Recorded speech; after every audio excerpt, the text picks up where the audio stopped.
Welcome to మాలిన్ kitchen. ఈ రోజు అయితే మనం బ్రేక్ఫాస్ట్ కేవలం ఇంట్లో ఉన్న వాటితోనే మనం బొంబాయి రవ్వ పెరుగు అది ఉంటుంది కదండి మన దగ్గర చేసుకొని ఇలాగా హెల్తీ అయినదండి. మనం ఎగ్ అన్నీ వేసుకున్నాం, మనకి ఎన్ని ఎగ్ ఉంటే మన దగ్గర వెజిటేబుల్స్ అన్నీ వేసుకోవచ్చండి. చూడండి ఎంత కలర్ఫుల్గా ఎంత బాగుంటుందో ఈ బ్రేక్ఫాస్ట్. చట్నీ కూడా సూపర్గా ఉందండి. ఈ చట్నీతో పాటు మనం ఇలా తింటే వదిలిపోతుందండి. చాలా టేస్టీగా ఉందండి చట్నీ అయితే. ఈ రెసిపీ నచ్చితే మీరు లైక్, షేర్, కామెంట్, సబ్స్క్రైబ్ చేయండి మర్చిపోకండి. మా వీడియో చూడాలంటే నోటిఫికేషన్ ఆన్ చేసుకోండి. మా వీడియో పూర్తిగా చూడండి.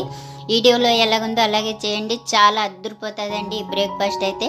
మనం ఒక మిక్సీ జార్ తీసుకోవాలి. తీసుకున్న తర్వాత ఇందులోకి మనం చూడండి అరకప్పు మనం పెరుగు తీసుకోవాలి. ఈ అరకప్పు పెరుగుని మనం మిక్సీ జార్లోనే వేసుకోవాలి. చూడండి అలాగే మనం ఒక కప్పు నిండా నేను బొంబాయి రవ్వ అయితే తీసుకున్నాను. సోజీ అంటారండి. ఇది కూడా మనం ఈ మిక్సీ జార్లోనే వేసేసుకోవాలి. అలాగే మనం ఇందులోకి 2 స్పూన్ల ఆయిల్ అయితే వేసుకోవాలి. అలాగే మనం అరకప్పు పెరుగు తీసుకున్నాం కదా, ఆ కప్పుతోనే మనం అరకప్పు వాటర్ అయితే వేసుకోవాలి. వేసుకొని మనం బాగా మిక్సీ పట్టుకుందాం మెత్తగా. చూడండి మనం బాగా మెత్తగా మిక్సీ పట్టుకున్నాం. ఇప్పుడు మనం ఒక బౌల్ తీసుకొని ఈ బ్యాటర్ని మనం ఇందులో వేసేసుకోవాలి. చూడండి ఇడ్లీ బ్యాటర్ లాగా చేసుకోవాలి. చూడండి మొత్తం మిక్సీలో వేసేసుకున్నాను. ఈ బ్యాటర్ని మనం ఈ పిండిని ఇలాగా మూత పెట్టుకొని మనం పెట్టుకుందామండి. ఒక పావు గంట అలాగా పెట్టుకుందాం. ఇప్పుడు ఇంకో ప్రాసెస్ చూద్దాం. చూడండి మనం మిక్సీ జార్ తీసుకోవాలి. మళ్ళీ మిక్సీ జార్ తీసుకున్న తర్వాత చూడండి 2 స్పూన్లు అయితే నేను పుటాన పప్పులు వేసుకుంటున్నానండి ఇందులోనే. అలాగే 2 చెంచాల కొబ్బరి వేసుకుంటున్నానండి. పచ్చి కొబ్బరి అయినా వేసుకోవచ్చు, ఎండిదైనా వేసుకోవచ్చు. ఇందులో వేసుకోవాలి. అలాగే 2-3 స్పూన్ల మనం పల్లీలండి, వేయించుకున్న పల్లీలు వేసుకోవాలి ఇందులో. అలాగే మనం కారాన్ని పట్టి పచ్చిమిర్చి వేసుకోవాలండి. నేనైతే పెద్దది ఒకటి వేసుకుంటున్నాను. అలాగే 1 ఇంచు లేకుంటే 2 ఇంచుల అల్లం వేసుకోవాలి. చూడండి అలాగే వెల్లుల్లి రెబ్బలు అయితే వేసుకోవాలండి. 4 వేసుకుంటున్నాను నేను. అలాగే అందులోని తగినంత సాల్ట్ వేసుకోవాలి. చూడండి అలాగే మనం కొద్దిగా నిమ్మరసం అయితే వేసుకోవాలి, లేకుంటే చింతపండు అయినా వేసుకోవాలండి. కొంచెం వేసుకోవాలంటే. ఇందులో ఇప్పుడు మనం నీళ్ళు వేసుకోవాలండి. బాగా నీళ్ళు వేసుకొని మనం మిక్సీగా పెట్టుకుందాం మెత్తగా. చూడండి మనమైతే ఇలా బాగా మెత్తగా మిక్సీ పట్టుకుందాం. ఇప్పుడు ఒక గిన్నె తీసుకొని ఈ గిన్నెలో ఇలా వేసేసుకోవాలి మనం. చూడండి ఈ చట్నీలో మనం తిరుగుబాతు పెట్టుకుందామండి. చూడండి ఆవాలు, ఎండుమిర్చి, జీలకర్ర, కరివేపాకండి ఇలా వేసేసుకొని మనం బాగా ఇలా కలిపేసుకోవాలి. చూడండి వావ్, చట్నీ అయితే రెడీ అయిపోయిందండి. మనం ఇందాక కలుపుకున్నాం కదా ఈ పిండిని, ఈ బ్యాటర్ని మనం చూద్దాం. చూడండి బాగా ఇలా ఉంది. ఇప్పుడు మనం ఏం చేయాలంటే చూడండి ఒక పావు టమాటా, నేను సగమైన పావైనా తీసుకోవచ్చండి, సన్నగా ముక్కలు చేసి వేసుకుంటున్నాను. చూడండి ఒక పావు ఉల్లిపాయ కోసుకొని వేసుకుంటున్నాను సన్నగా, మన ఇష్టం అండి ఎంతైనా వేసుకోవచ్చు. అలాగే 1 పచ్చిమిర్చి కోసుకొని వేసుకోవాలి. అలాగే సన్నగా తరిగిన క్యారెట్ ముక్కలు వేసుకుంటున్నానండి. అలాగే సన్నగా తరిగిన క్యాప్సికమ్ ముక్కలు వేసుకుంటున్నాను. అలాగే రెడ్ క్యాప్సికమ్ అండి ముక్కలు. అలాగే కొద్దిగా కొత్తిమీర వేసుకోవాలి. అలాగే తగినంత సాల్ట్ వేసుకోవాలి. వేసుకొని మనం బాగా కలిపేసుకోవాలి. మొత్తం అన్నీ కలుపుకున్న మన ఇష్టం అండి. ఏముంటే మనం వేసుకోవచ్చండి, కూరగాయలు మన ఇష్టం.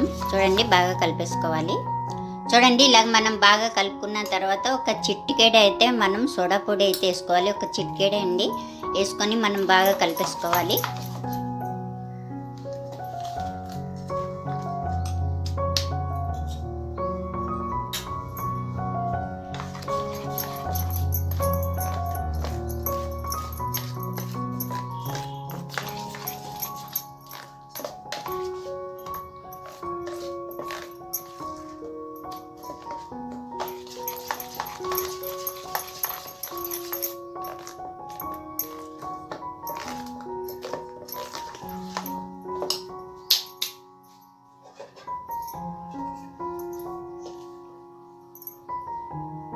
చూడండి మనం కలుపుకున్న తర్వాత ఒక గిన్నె అయినా తీసుకోవచ్చండి. మనం మన దగ్గర కేక్ టిన్ అయినా ఏదైనా మన ఇష్టం అండి. ప్లేట్ ఉన్నా మన ఇష్టం, మనకు ఏ అవైలబుల్లో ఉంటే అది తీసుకోవాలండి. తీసుకొని మనం ఏం చేయాలంటే ఈ బ్యాటర్ ఉంది కదా, ఈ బ్యాటర్ని మనం ఇందులో వేసేసుకోవాలి.